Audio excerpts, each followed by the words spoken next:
Hello दोस्तों, અમે જઈ રહ્યા છે વાહણનો ફોટો લેવા. આવી ગયા છે, ફોટો કાપેલો હતો ઓલરેડી. હવે નીકળી રહ્યા છે ફોટો લઈને બહાર નદીથી.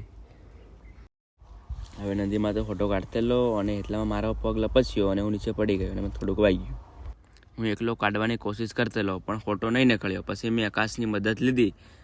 હવે મેં અને આકાશ બેને થઈને ઘણી મહેનતથી અમે ફોટો કાઢી રહ્યા છે બહાર નદીમાંથી. કાઢી રહ્યા છીએ અને પછી હવે ફાઇનલી નીકળી ગયો છે ફોટો નદીમાંથી. હવે જઈ રહ્યા છે જામફળ જોડે લઈને બનાવવા માટે ઝૂંપડી. હવે આવી ગયા છે જામફળ કને. હવે થોડી વારમાં કામ ચાલુ કરી દીધું અમે બધું. પછી અમે બંને ઉપર બેઠા હતા અને કામ ચાલુ થતું અમારું ઓલરેડી બાંધવાનું. અને હવે નીચે ગયો, ફોટો લાવીને આલ્યો. હું ઉપર બેઠો બાંધી રહ્યો છું અને આકાશ આલે છે મને ફોટો બાંધવા માટે. હવે અડધું કામ થઈ ગયું છે. રીલ ઉતારવા માટે, અહીંયા બેસવા માટે હવે જગ્યા જોઈએ. એટલે અમે થોડા ગરમીની સિઝન ચાલી રહી છે ત્યારે અહીંયા આવીને બેસીએ અને રીલ બી શૂટ કરીએ. અને ગમે તો લાઈક કરો અને શેર કરો. બાય બાય, તાતા.